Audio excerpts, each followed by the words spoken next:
সুপ্রভাত বন্ধুরা, আমি অঙ্কিতা। আমার নতুন একটি ব্লগে আপনাদের সকলকে স্বাগত জানাই। তো শ্বশুরবাড়িতে আবার এসে গেছি, সকাল হয়ে গেছে, আজ রবিবার। তো আমি ফ্রেশ হয়ে নিয়েছি, তারপর রুমের মধ্যে এসে দেখি ছেলে উঠে গেছে। আর ছেলে উঠে মেয়েকে বলছে, এই বুনু ওঠ ওঠ, আর কত ঘুমোবি, সকাল হয়ে গেছে, ওঠ। ওই বলে বলে ও বুনুকে উঠিয়ে দিল। তো যাই হোক, মেয়েও উঠে গেছে, ছেলেও উঠে গেছে, একসাথে দুজন। তো এখন দুজনে শুয়ে আছে, গড়াগড়ি খাচ্ছে, আর মেয়ে এখন ওই ছেলেকে দেখছে। তো এবার আমি বেড ফেড সব কিছু গুছিয়ে নেব, মশারি গুছিয়ে নেব, আর ছেলেকে উঠিয়ে ফ্রেশ করে দেব।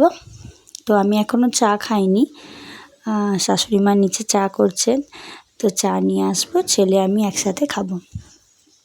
তো এই যে ছেলেকে চা নিয়ে এসেছি, তো ছেলেকে ফ্রেশ করে দিয়েছি।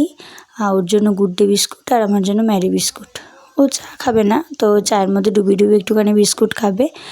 আর মেয়েকে আবার ঘুম পাড়িয়ে দিয়েছি, ওকে ফিডিং করিয়ে দিয়েছি। আর ভিটামিন ওষুধটা দিয়ে দিলাম, ভিটামিন D3, তো আবার ঘুমাচ্ছে। আর এদিকে আমি আর ছেলে চা বিস্কুট খেয়ে নিচ্ছি। তো এইভাবেই কাটে শ্বশুরবাড়িতে এসে আমার সেরকম চাপ কিছুই থাকে না। আসলে দুর্গাপুরে এত সারাদিন ব্যস্ত থাকি, কাজ করতে হয়, তো সেই জন্য আর কি এখানে বেশ ফাঁকাই কাটে, সেরকম কোনো কাজকর্ম থাকে না। তো এই যে ছেলে আর আমি এখন চা বিস্কুট খেয়ে নিচ্ছি। তো চা খেতে খেতে দেখি যে ওর বাবা তো উঠে গেছে অনেকক্ষণ, উঠে এই যে বাইরে দাঁড়িয়ে দাঁড়িয়ে গল্প করছে, নিচে দাঁড়িয়ে দাঁড়িয়ে গল্প করছে।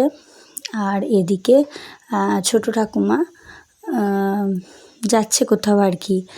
তো আমার বর দেখছি হয়তো কিছু বলছে, যে দাঁড়াও আমি নামিয়ে দিয়ে আসি, মানে একটুখানি কিছু দূর গিয়ে তালিমবাটি মোড়, ওখান থেকে বাস ধরবে, বোলপুর যাচ্ছে বোধহয়। তো এই যে সাইকেল ছিল সামনেই, তো আমার বর বলে, তো দাঁড়া আমি সাইকেলে করে দিয়ে আসি তোমাকে ঠাকুমা। তো এই যে দেখো, অনেক দিন ও কিন্তু সাইকেল চালায়নি, মানে আমি ওকে দেখিনি অনেক দিন সাইকেল চালাতে, কিন্তু বেশ ভালোই গিয়ে দিয়ে এলো ওকে, মানে ঠাকুমাকে গিয়ে দিয়ে এলো ও। তো চলো এদিকে যাই, দেখি শাশুড়ি মা কী করছে এবার। এই যে দেখছি শাশুড়ি মা টিফিনের যে সবজিটা সেটা চাপিয়ে দিয়েছে, কুমড়ো ছোলা আলুর তরকারি, মানে কুমড়োর ছক্কা আর কি। তো আর তার সাথে হবে পরোটা। আমি পরোটা খেতে খুব ভালোবাসি, তো সেই জন্য মা বলল যে তোর জন্য পরোটা বানিয়ে দেব। আর বাবা আমার জন্য কালো মিষ্টি নিয়ে এসেছে, মানে শ্বশুরমশাই। বাবা জানে যে আমি কালো মিষ্টি খেতে খুব পছন্দ করি। তো যাই হোক, আজকে এটাই টিফিন হবে। আর এদিকে দেখো অভি এসে গেছে, অভি এসে ভাইপোর খোঁজ করছে, যে ভাইপো উঠেছে ঘুম থেকে। আমি বললাম হ্যাঁ উঠেছে। তো দেখ গিয়ে ছাদের মধ্যে আছে, বলতে আমাদের বাড়িটা রং হচ্ছে, বাইরেটা শুরু হয়েছে রং করতে। তো ভয়েস দিতে দিতে আর কি, ভয়েস ওভার দিতে দিতে বর এসেছিলো রুমের মধ্যে কিছু একটা নিতে। তো যেটা বলছিলাম আর কি, যে বাড়িতে রং মিস্ত্রি লেগেছে, মানে রং হচ্ছে, তো সেই জন্য সব কিছু এলোমেলো হয়ে রয়েছে, বর দেখছে আর কি। আর অভি এলো, তো অভি এসে আমার ছেলেকে ডেকে নিয়ে জেঠুমাদের বাড়ি যাচ্ছে। ওই যে ব্লু কালারের যে বাড়িটা দেখা যাচ্ছে, ওটা জেঠুমাদের বাড়ি। তো আমার বর বলছে চল তোদেরকে একটুখানি এগিয়ে দিই। আর এদিকে রং হচ্ছে বলে ও রং দেখছে, মানে বাড়িতে তো থাকতেই পায় না, ছুটিই পায় না, তো যখনই ছুটি পায় তখনই টুকটাক এসব কাজকর্ম করা হয় আর কি। তো অনেক দিন রংটা, মানে বাইরের কালারটা ফেড হয়ে গেছিলো, সেই জন্য রং করা হচ্ছে আবার। তো ওরও পছন্দ সাদা, আমারও পছন্দ সাদা। তো রং কালারটা কেমন লাগছে, মানে পুরো ফিট সাদা না, খুব সুন্দর কালারটা, আমার তো খুব পছন্দ, বরেরও খুব পছন্দ। তো কেমন লাগছে অবশ্যই কালারটা কমেন্ট করে জানিও। তো রং হচ্ছে এদিকে, আর ওদিকে শাশুড়ি মা পরোটা বানাচ্ছে, যাই গিয়ে এবার খাবো। তো এই আর কি। আর বাবা বাজার গেছে মাছ আনতে, মাছ হবে রান্না।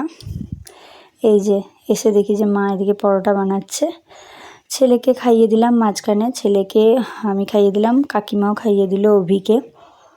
তো ছেলে যেহেতু শরীরটা খুব একটা ভালো নেই, সেজন্য ও দুধ কলা মুড়ি খেয়েছে, ওকে খাইয়ে দিয়েছি, এরপর আমি খাবো।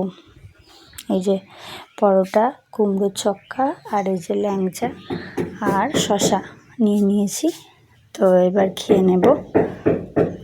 তো মা জিজ্ঞাসা করছিল যে কি রান্না করব আজকে। অনেক কিছু আছে, ঢ্যাঁড়স আছে, পটল আছে, তারপরে আমাদের সবার প্রিয় লালতে শাক, আমার বর খুব একটা পছন্দ করে না, আছে।